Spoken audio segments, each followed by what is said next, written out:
Beautiful song composed bye again प्रीतम sir. देखो, मैं प्रीतम sir का कोई ऐसा फ़ैन नहीं हूँ, मैं काम का फ़ैन हूँ, इसलिए ये सॉन्ग दोबारा ही मिल गया मुझे। मैंने सोच के रखा था केस स्टडी करते हैं इसकी, बट वंस अगेन ये एक प्रीतम सर का सॉन्ग है, तो कुछ भी कहो पर ये एक मास्टरपीस सॉन्ग है। और अगर आपने इस वीडियो को अच्छे से देखा तो समझ लो कि इस कंपोजिशन लेवल पे आप भी पहुंच जाओगे, आपको भी क्लियर हो जाएगा कि इस टाइप के सॉन्ग किस तरह से कंपोज किए जाते हैं। तो आज की केस स्टडी में मैं लेकर के आया हूँ सॉन्ग कलंक, title track from the movie कलंक। देखो, कंपोजिशन क्या है? कंपोजिशन बेसिकली 3 तरह की होती है, मतलब कि ज़्यादातर कंपोजर्स किस तरह से कंपोज करते हैं सॉन्ग, वो फार्मूले की बात कर रहा हूँ। तो सबसे पहला फार्मूला होता है कि आपके मन में या तो ट्यून आ जाती है और आप उसे सेव करके रिकॉर्ड करके रख लेते हैं, इन फ्यूचर उस पर क्रिएट करेंगे, सॉन्ग बताएंगे, मेलोडी हो जाएगी है और लिरिक्स लिख करके सॉन्ग रिलीज़ कर देंगे। सेकंड होता है कि आपके सामने लिरिक्स आ गई और अब आपको क्रिएट करना है कि भैया इसकी म्यूज़िक होगी किस तरह की, इसका फील कैसा है, ये रोमांटिक है, किस डार्क है, सैड है, हैप्पी है। एंड लास्ट आता है जब आपके सामने मेलोडी और सिंगिंग, मतलब कि सॉरी लिरिक्स दोनों ही एक साथ आ जाते हैं और इस तरह से सॉन्ग कंपोज हो जाता है। अब ये तो प्रीतम सर ही बता सकते हैं कि उनके मन में ये मेलोडी आई थी या फिर उनको ये थ्योरी आती है, बट मेरा काम है, सॉन्ग बन चुका है तो उसकी एक केस स्टडी करने का। तो चलिए शुरू करता हूँ। सबसे पहले मेरा जो कॉन्सेप्ट है उस पर ध्यान देना कि ये सॉन्ग बी फ्लैट मेजर पे है, मतलब केपो लगाया मैंने तो अभी ये ए मेजर जैसा दिख रहा है, बट एक्चुअली में ये बी फ्लैट मेजर का सॉन्ग है। अगर मैं ये सारे नोट्स यूज़ करने लग जाऊंगा ना तो आपके कुछ पल्ले नहीं पड़ने वाला है कि यहाँ पे क्या हो रहा है, बी फ्लैट, ए फ्लैट, सी फ्लैट, डी फ्लैट, वो सारी चीज़ों की प्रॉब्लम आएगी। इसलिए मैं क्या करता हूँ, हाल फिलहाल के लिए ओरिजिनल पिच को मैं करता हूँ साइड और अभी मैं इसको एज अ ए मेजर लेता हूँ। तो आपके लिए अब ए लिखना ए मेजर जैसा होगा, एफ लिखना मतलब एफ मेजर जैसा, एंड एफ शार्प माइनर होगा, सेम पोजीशन। तो मैं इसको ट्रांसपोज करके सिखाता हूँ। तो सबसे पहले जब मैं इसके सॉन्ग के टैप्स निकाला, तो यहाँ मैं निकाल करके नहीं दिखा रहा हूँ, ओवरऑल मैंने जब पूरे सॉन्ग के टैप्स निकाले तो मुझे क्लियर हुआ कि ये जो स्केल है ये मिक्सचर है किसी चीज़ का, क्योंकि यहाँ पे ज़्यादा नोट्स यूज़ हुए रहे हैं। तो ओवरऑल हुआ क्या, A B C, C sharp, D E, F sharp, G, A. तो टोटल ये सारे नोट्स यूज़ हुए। ये ना ही मेजर में है ना ही पूरी तरह से माइनर में, तो बड़ा कहना अभी के लिए बहुत कंफ्यूजिंग है, लेकिन मैं उसको सिंपल करता हूँ। रुको, तो क्लासिकल सिंगर्स जो है उनके लिए मैं बता दूँ, यहाँ पे सारे गा कोमल भी यूज़ हुआ है, शुद्ध भी यूज़ हुआ है, एंड धा कोमल भी यूज़ हुआ है और धा शुद्ध भी यूज़ हुआ है। अब ध्यान से देखिए, अगर मैं सारे नेचुरल नोट्स को देखूँ, फिल्टर कर लूँ, अलग कर दूँ, तो क्या बनता है, A B C D E F G A, it's a pure minor scale. तो ये है एक्चुअली ए माइनर स्केल का सॉन्ग। लेकिन रुको ज़रा, कॉर्ड जो लगी है वो तो मेजर की है ना, तो मेजर स्केल होना चाहिए, बट इसके अंदर पूरा का पूरा एक माइनर स्केल दिख रहा है। अब बात करते हैं जो कैरेक्टरिस्टिक नोट हैं यहाँ पे, जो इस स्केल में एक्स्ट्रा शार्प्स वाले नोट हैं, वो उनको साथ में लिख लेते हैं। तो अब आता है हमारे पास A B C sharp, D E F sharp, G and A. अब ध्यान से समझना कि वेस्टर्न म्यूज़िक के स्टूडेंट हो तो आपको क्लियर होगा कि ऐसा कौन सा स्केल है जिसमें 2 शार्प्स यूज़ किए जाते हैं, मीन्स की सिग्नेचर के अकॉर्डिंग। तो वो होता है हमारा डी मेजर। डी मेजर में यही सारे स्केल्स यूज़ किए जाते हैं, means D E F sharp, G A B C sharp and D, that's it. तो बेसिकली ये डी मेजर है, लेकिन कॉर्ड लग रही है ए मेजर की। तो ये कैसे पॉसिबल है कि डी मेजर स्केल पे हम ए मेजर कॉर्ड से स्टार्ट कर रहे हैं? बहुत सिंपल है, जो टॉनिक है हमारा, हमने डी मेजर को डी होम नोट या की नोट को ना ले करके हमने ए को एज अ होम नोट लिया। और जब ए की बात करी जाए तो ए डी का 5th डिग्री होता है, and 5th degree is called the mixolydian degree. Means ये बेसिकली ए मिक्सोलिडियन मोड है, ना कि डी मेजर। और यहाँ पे जो होम नोट है वो ए है, इसलिए ए मिक्सोलिडियन।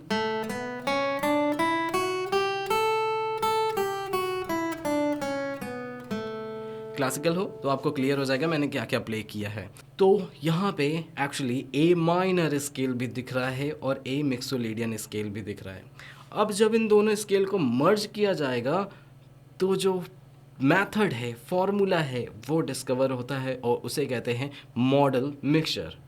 मॉडल मिक्सचर बेसिकली मोड्स का मिक्सचर ही होता है, उसी का दूसरा नेम है। मीन्स मोड्स को, एक से ज़्यादा मोड्स को एक साथ मर्ज कर दो और आपको जो मिक्सचर मिलेगा उससे एक नया साउंड मिलेगा। और ये बहुत कॉमन है, मैक्सिमम बैंड्स भी यूज़ करते हैं, बहुत सारे गिटारिस्ट भी यूज़ करते हैं। मुझे नहीं पता कि कोई क्लासिकल सिंगर इसे यूज़ कर रहा है कि नहीं, बट अगर आपको आज ये कॉन्सेप्ट क्लियर हो गया तो आज से आप भी यूज़ करना स्टार्ट कर दो। एक और चीज़, अगर आपको मॉडल मिक्सचर के बारे में नहीं पता है तो आप चाहो तो मेरी क्लासेस ज्वाइन कर सकते हो, एडवांस म्यूज़िक थ्योरी या फिर कंपोजिशन के लिए। और अगर नहीं करना चाहते हो तो इट्स ओके, जस्ट एक मैसेज कमेंट बॉक्स में एक मैसेज टाइप करो कि आपको किस टॉपिक पे वीडियो चाहिए। चलिए तो आगे बढ़ते हैं। ओवरऑल इस सॉन्ग की जो खूबसूरती है वो सिर्फ दो स्केल को मिक्स करने से नहीं आई है, यहाँ पे कुछ अच्छे कॉर्ड्स को यूज़ करना भी एक थोड़ा दिमाग वाली बात थी। यहाँ पे जो यूज़ हुआ है वो है एफ शार्प और सी की जो डिस्टेंस है। ध्यान से समझना कि ये जो एफ शार्प सी की डिस्टेंस है, F sharp C sharp,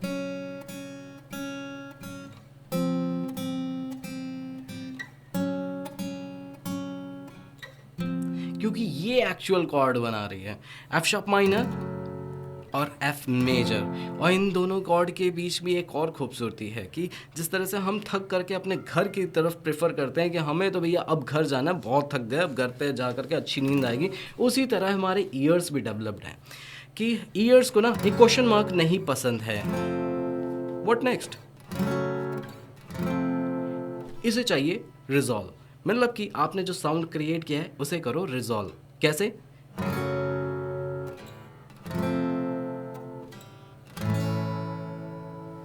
beautiful.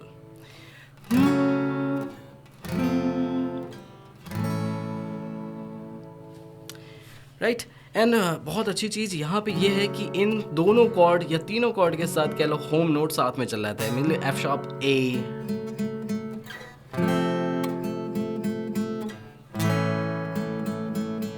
Clear. तो ए नोट यहाँ पे शुरू से चल रहा है इन दोनों कॉर्ड में, तो बहुत अच्छी कॉर्ड बन गई।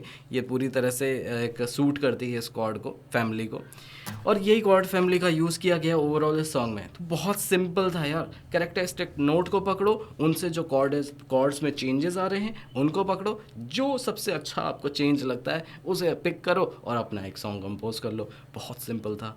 मुझे नहीं पता ये सॉन्ग इस कॉन्सेप्ट को लेकर के बनाया गया या फिर ट्यून वाइज बनाया गया, लेकिन एक चीज़ तो क्लियर है कि कॉन्सेप्ट तो यही यूज़ हुआ है, यहाँ पे माइनर और मिक्सोलिडियन का मिक्सचर। तो चलिए, आई होप कि आपको ये कॉन्सेप्ट इस सॉन्ग का समझ में आ गया होगा। अब मैं एक एग्जांपल की बात करता हूँ, वो भी ज़रूरी है कि आप इसका यूज़ कैसे करोगे। तो इन शॉर्ट, अगर आपको थ्योरी नहीं पढ़नी है और सेम टू सेम चीज़ को कॉपी करनी है तो याद रखिएगा, किसी भी मेजर कॉर्ड को लो, उसका रिलेटिव माइनर जाओ, मतलब कि माइनर सिक्स, एंड उसके फ्लैट सिक्स मेजर कर दो, मतलब हाफ स्टेप पीछे जाओ और उसका मेजर कॉर्ड फॉर्म करो।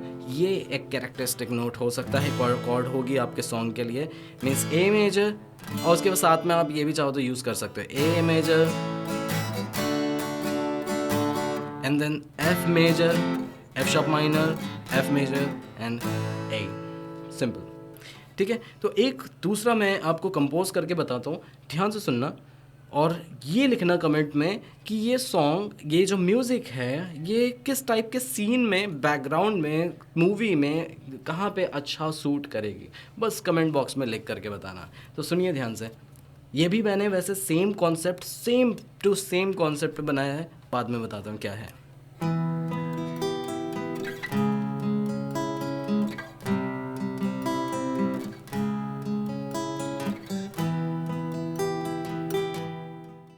तो कमेंट करके बताइए कि ये सॉन्ग, ये म्यूज़िक कहाँ पे सूट कर सकती है।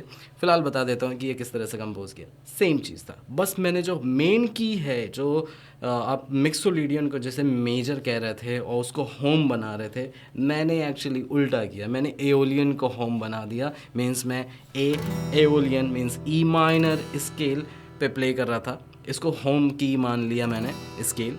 तो सॉन्ग ई माइनर पे कंपोज किया और वही कैरेक्टरिस्टिक कॉर्ड्स लगाई, मतलब कि ई मेजर का रिलेटिव माइनर क्या होता है, सिक्स, मतलब सी शार्प माइनर, एंड उसके पीछे फ्लैट मेजर सिक्स। ओके, तो यहाँ पे हुआ ये वही। अगर मैं इसको ई मेजर लेकर के सेम चीज़ प्ले करता ना तो आपको सॉन्ग लगता है।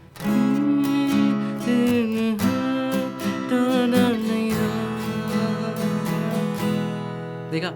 तो लेकिन मैंने उसको मेजर फॉर्म में नहीं, एओलियन फॉर्म में लिया। सिंपल है, देखो पूरा कॉपी करके उठा लोगे तो यार सेम टू सेम सॉन्ग बन जाएगा, तो कुछ तो दिमाग लगाना है ना। सो आई होप कि आपको ये वीडियो, ये लेसन अच्छा लगा होगा। अगर अच्छा लगा है तो लाइक सब्सक्राइब ज़रूर करना, और इसी तरह आप मुझे सॉन्ग सजेस्ट करते रहो कि नेक्स्ट सॉन्ग क्या होना चाहिए। मैं अपनी तरफ से कोशिश कर रहा हूँ कि जितने भी टिपिकल और बहुत ही अच्छे सॉन्ग हैं मैं उसको पहले केस स्टडी करके बताऊँ। Bye bye.